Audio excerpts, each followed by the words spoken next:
पिताजी तुमने 4 फैक्ट्री लगा कर दी, मैंने 2 फैक्ट्री और एक्स्ट्रा लगाई है। तुमने बहुत धन दिया, उसको मैंने और 4 चांद लगा दिया, मैंने उसमें कमी नहीं रखी है।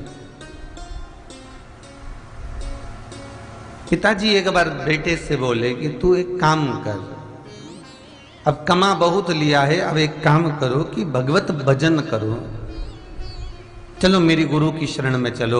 जिन गुरु के सानिध्य में मैं रहा हूं, जिन गुरु के सानिध्य में रहकर मैंने अपनी पूरी फैक्ट्री डाली है, जिन गुरु के सानिध्य में रहकर मैंने भगवत भजन किया है, जिन गुरु के सानिध्य में रहकर मैंने भगवत चर्चा करी है, अब आप भी उस गुरु की शरण में चलो। 4 गुरु हमारे जीवन में होते हैं। पहला गुरु है मां, दूसरा गुरु है पिता, तीसरा गुरु है शिक्षक और चौथा गुरु है सतगुरु। 4 अवस्था के ये 4 गुरु हैं। बचपन में मां का आशीर्वाद, जवानी में पिता का आशीर्वाद, अधेड़ी में शिक्षक का आशीर्वाद और बुढ़ापे में सदगुरु का आशीर्वाद होना चाहिए। पानी पियो छान और गुरु करो जान। 50 बार विचार करना कि ये गुरु करने के लायक है कि नहीं। जिसको हम गुरु बना रहे हैं ये हमें भव सागर से, संसार सागर से तार सकता है कि नहीं। मालूम पड़े फिर वही आसक्तियों में, वही तृष्णा में, वही वासना में पटक दे तो क्या गुरु।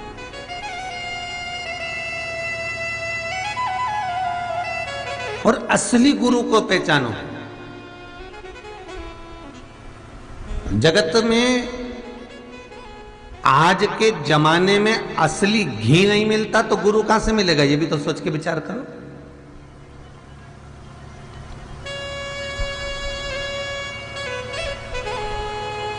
हम जगत के उजाले में, जगत की डेंटिंग पेंटिंग में, जगत के शौक और जगत के बहुत बड़े फैलारे में हम फंसकर सोचते हैं कि उनके 10,000 शिष्य हैं तो उनके 5,000 शिष्य हैं तो उनके 2,000 शिष्य हैं तो हम उन्हीं को गुरु बना लें। 50 बार विचार करो।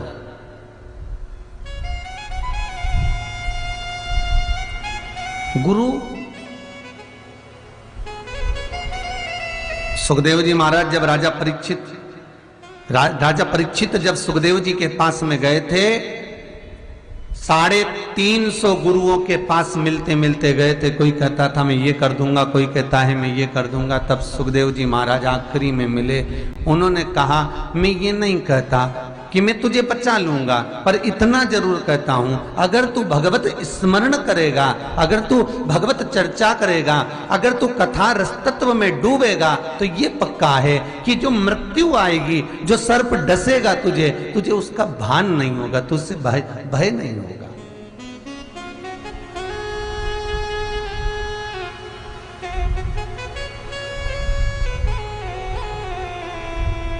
तुझे उसका भय प्राप्त नहीं होगा, ये जरूर कह सकता हूं। पर मैं कहूं कि काल ही रुक जाएगा, मैं कहूं कि मृत्यु ही रुक जाएगी, तो वो नहीं हो सकता। मरना तो सबको है, पर ये जरूर है कि तू अगर भगवत चर्चा में बैठ गया, अगर तू भगवत स्मरण में बैठ गया तो फिर तुझे भय नहीं होगा।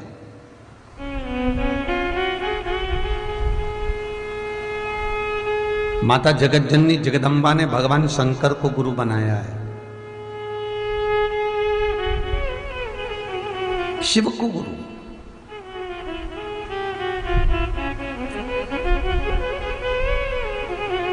भगवान शंकर को गुरु बनाया एक शिव का स्मरण कर कर। अमर गुफा में भगवान शंकर माता पार्वती को अमर कथा सुना रहे हैं, क्योंकि गुरु बनकर बैठे हैं और ये शिष्य बनकर बैठी है। जहां से ज्ञान प्राप्त हो जाए, जहां से कुछ मिल जाए, उसको रख लिया जाए। जहां से भी मिले आपको। अगर जिंदगी में कुछ अच्छा मिल रहा है तो उसको अपने पास में संजो कर रख लो, जो बेकार मिल रहा है उसको छोड़ दो।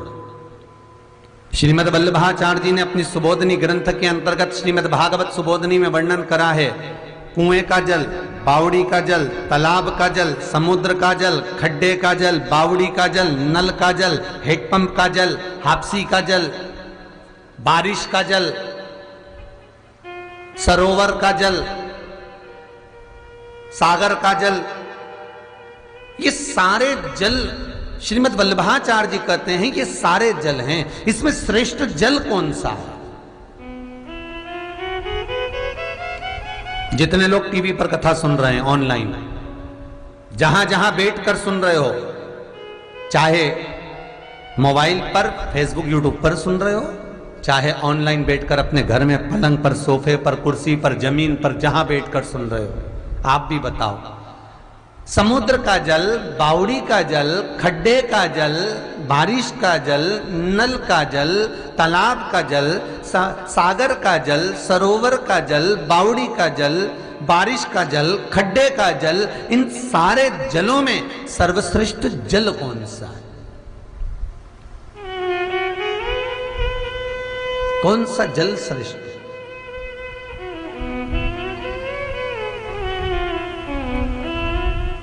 श्रीमद् वल्लभाचार्य जी जल भेद ग्रंथ के अंदर लिखते हैं, सर्वश्रेष्ठ अगर कोई जल होगा, वैष्णव कहते हैं कुएं का जल अगर श्रेष्ठ होगा, कोई कहता है नदी का जल श्रेष्ठ होगा, कोई कहेगा सरोवर का जल श्रेष्ठ होगा। श्रीमद् वल्लभाचार्य जी सुबोधनी ग्रंथ के अंदर जल भेद व्याख्यान वर्णन करते हुए कहते हैं कि सर्वश्रेष्ठ अगर कोई जल है तो वो समुद्र का है।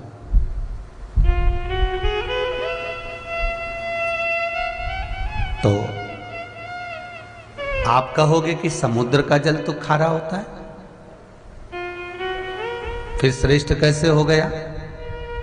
वल्लभ जल भेद के अंदर वर्णन करते हैं मेरे श्रीमद् वल्लभाचार्य जी, जल भेद में लिखते हैं, कुएं में अगर कचरे को डालोगे तो अंदर सड़ता रहेगा, बावड़ी में कचरे को डालोगे तो वो सड़ता रहेगा, खड्डे में कचरे को डालोगे तो वो सड़ता रहेगा, नदी में कचरे को डालोगे तो वो सड़ता रहेगा, तालाब में कचरे को डालोगे तो वो सड़ता रहेगा, तुम जहां भी कचरे को डालोगे वो सड़ेगा। श्रीमद् वल्लभाचार्य जी कहते हैं समुद्र में अगर कचरे को डाला तो वो किनारे लगा देता है, समुद्र अपनी लहरों से उस कचरे को किनारे छोड़ देता है। समुद्र में मोती, रतन, माणिक, सोना, चांदी, अंबर, पीतांबर डालोगे तो समुद्र अपने अंदर उतार लेता है। श्रीमद् वल्लभाचार्य जी जल भेद के अंदर वर्णन करते हैं, काम, लोभ, विषय, वासना, अहंकार, तृष्णा जैसा कचरा तुम्हारे मन रूपी समुद्र में जब आए तो इसको किनारे लगा दो। कोई निंदा करे, कोई बुराई करे, कोई चुगली करे, कोई अपशब्द कहे, कोई ताने दे, कोई कुछ भी बोले, उस कचरे को किनारे लगा दो। और श्रीमद् वल्लभाचार्य जी वर्णन करते हैं, जब भगवान के नाम का रतन, शिव महापुराण रूपी रतन, कृष्ण नाम का रतन, राम नाम का रतन, भगवान की भक्ति का रतन, माणिक, मोती, सोना, चांदी भगवान के नाम के जब हमारे हृदय में आए तो हम उसको अपने जीवन में उतार लें, उसको छोड़े नहीं, उसको किनारे नहीं लगाए, उतार।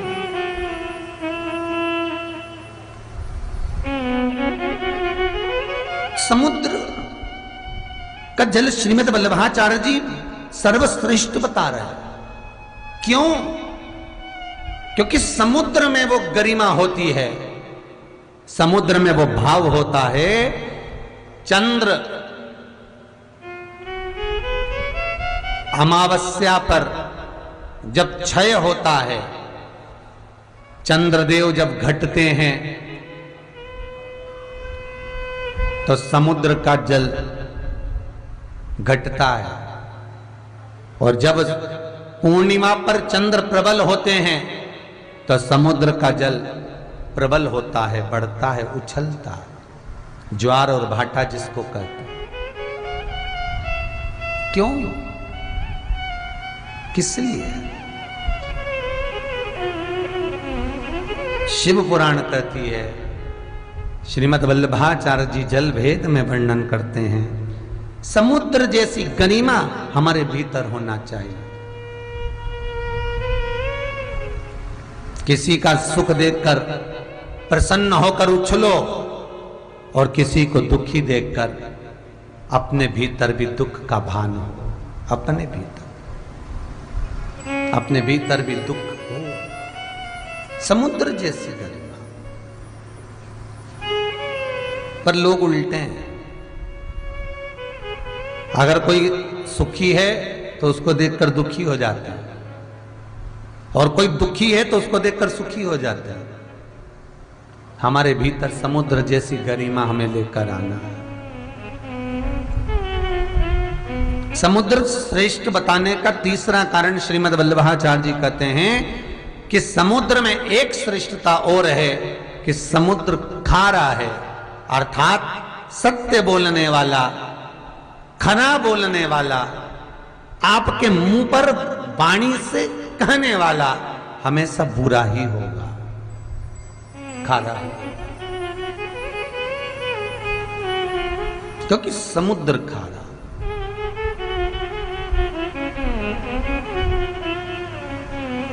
गंभीरता, सहजता, सरलता हमें समुद्र से सीखना चाहिए।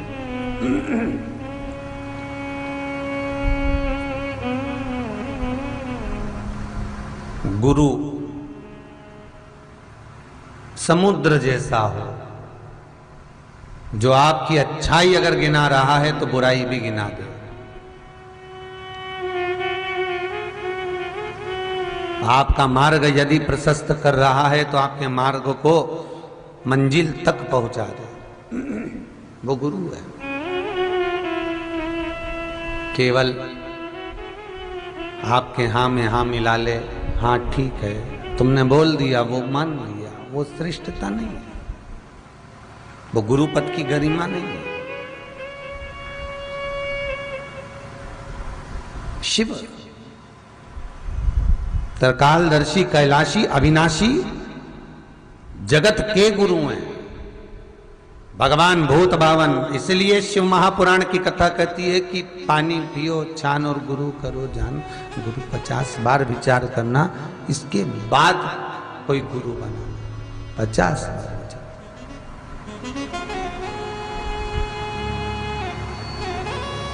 विचार करना कि ये गुरु बनाने के लायक है कि नहीं। भगवान शिव त्रिकालदर्शी, कैलाशी, अविनाशी को मेरी मां जगतजननी जगदम्बा ने गुरु बनाया।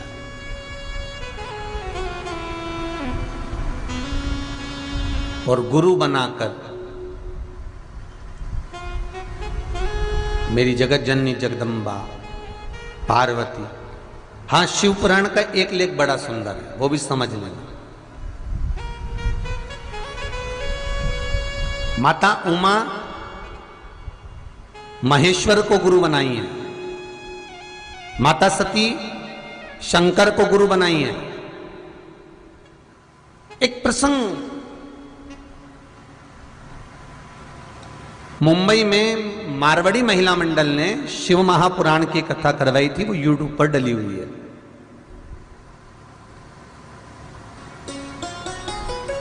उसमें एक प्रश्न आया था, उसमें एक प्रश्न किया गया था, उसमें एक प्रसंग कहा गया था, एक प्रसंग का व्याख्यान वर्णन किया गया था। किसी ने एक प्रश्न किया था, गुरुदेव, स्त्री को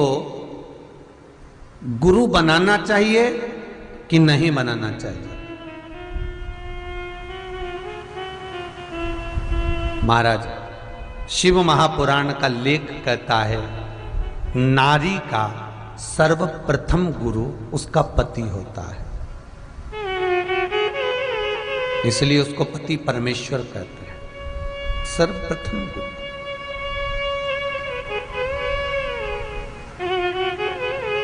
ये तो हो गया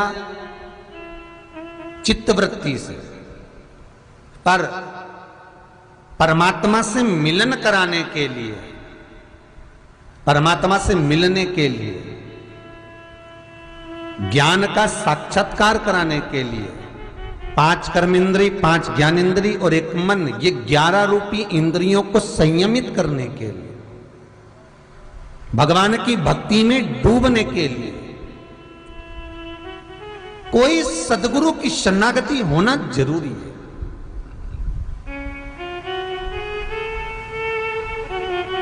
किसी सदगुरु की शरणागति, पर वो गुरु के बीच में कहीं लोभ ना हो, उस गुरु के बीच में कोई आसक्ति ना हो, उस गुरु के बीच में कोई तृष्णा ना हो।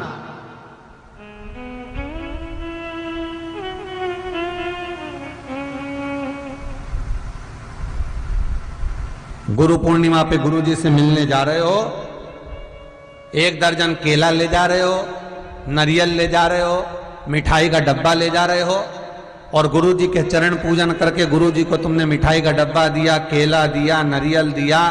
साल में 1 बार गुरु पूर्णिमा आई और तुम गुरु जी के पास गए और ये सारा सामान 1 बार दिया है, इसके बाद ना गुरु से मतलब ना चेला से मतलब। तो ये गुरु का भाव नहीं कहा गया, ये गुरु का भाव नहीं कि केवल गुरु पूर्णों पे गुरु याद आए, केवल गुरु पूर्णिमा पे गुरु जी याद आए। नहीं नहीं नहीं, प्रत्येक क्षण, प्रत्येक पल, प्रत्येक घड़ी आप जो कर्म कर रहे हो, आप जो कर्म समर्पित कर रहे हो, आप जो कर्म करने जा रहे हो, उसमें आपको गुरु का भान होना चाहिए।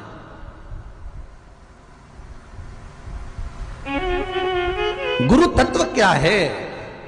कभी माता पार्वती के चरित्र से श्रवण करना कि गुरु तत्व क्या है।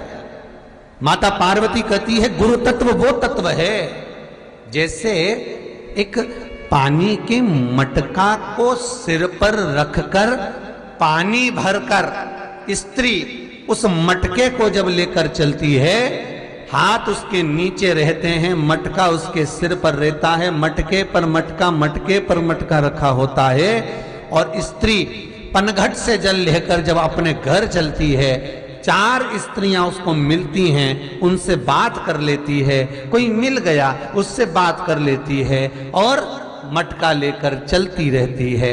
मटके को पकड़ कर नहीं रखा है, बात भी कर रही है पर मटका नीचे नहीं गिरा। उसका बात करना एक अलग प्रसंग है, पर भले वो किसी से बात करे, भले वो किसी से चर्चा करे, पर उसकी चित्त वृत्ति जो सिर पर मटका रखा है, उस मटके में उसकी चित्त वृत्ति रमी हुई है, इसलिए सिर स्थिर है, वो रमी है। चित्त वृत्ति वो मटके में लगी हुई है। बस आप कहीं पर भी रहें, आपकी चित्त वृत्ति गुरु के चरणारविंद की ओर। गुरु ने जो मंत्र दिया है, गुरु जी ने जो मार्ग बतलाया है, गुरु ने जो आपको मार्ग प्रशस्त करा है, उसकी ओर आपकी चित्त वृत्ति रमे, आपकी चित्त वृत्ति लगे।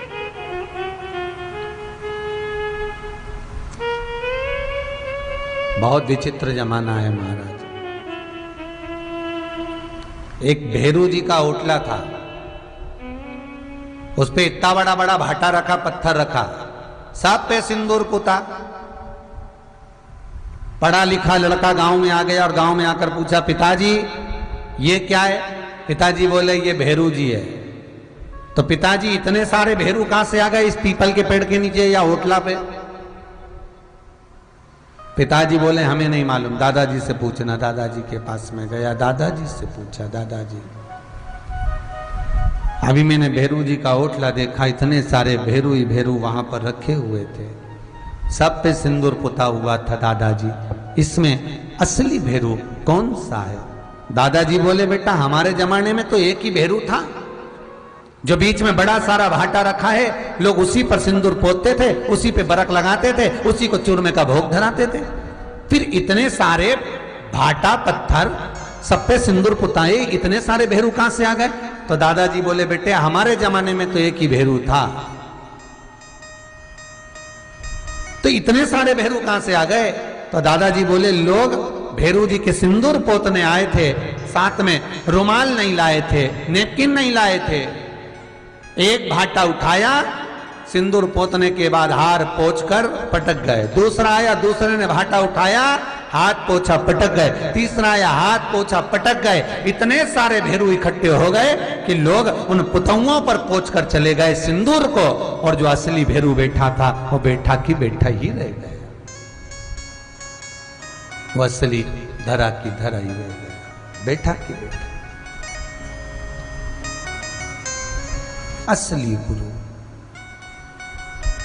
हमारा शिव, मेरा शंकर जो असली है, वो मौन होकर बैठा हुआ है और संसार भ्रम में पड़ा हुआ है। ना जाने कहां कहां दौड़ रहे हैं, जान रहे हैं। शिव को पहचाने ही नहीं। वो कहे हीरा को परखइयो राम, कोई नहीं संसार में है कौन, ऐसो कोई नहीं रे। या हीरा को परखइयो राम, कोई नहीं रे। राम नाम को हाट भरायो, घर जाने की बाट, और धीरे धीरे चलो रे भैया, होले होले चलो रे भैया। और हमारा गुरु देखे बाट, ऐसो कोई नहीं रे, ऐसो कोई नहीं रे। या हीरा को परखइयो राम, कोई नहीं रे। ऐसो कोई नहीं रे, ऐसो कोई नहीं रे। या हीरा को परखइयो राम, कोई नहीं रे। ऐसो कोई नहीं रे, ऐसो कोई नहीं रे। या हीरा को परखइयो राम, कोई नहीं रे। आओ से दोनों हाथों से ताली से जय हो।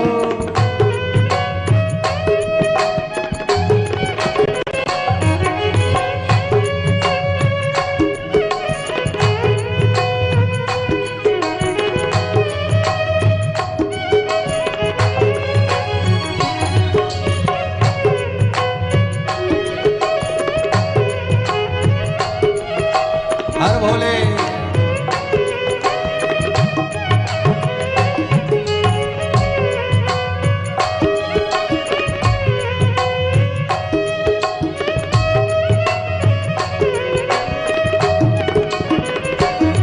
हे राम नाम को हाट भरायो, घर जाने की बाट। राम नाम को हाट भरायो, घर जाने की बात। ओ कृष्ण नाम को हाट भरायो, घर जाने की बाट। कृष्ण नाम को हाट भरायो, घर जाने। माता, पिता, शिक्षक और सदगुरु चार हैं। में सदगुरु का आशीर्वाद हो। चारों अवस्था अपने आप तर जाएगी। पार्वती जी ने अपना बचपन, जवानी, अधेड़ी, बुढ़ापा सब भगवान को दिया था। एक दिन मां जगत जननी जगदम्बा के पास भगवान शिव विराजमान।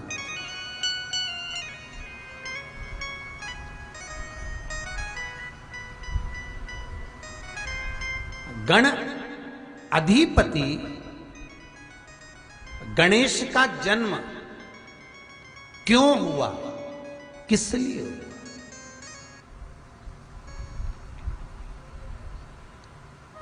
गणाधिपति गणेश का जन्म हुआ किस लिए? इनके जन्म का कारण क्या है? बच्चे पूछेंगे मम्मी,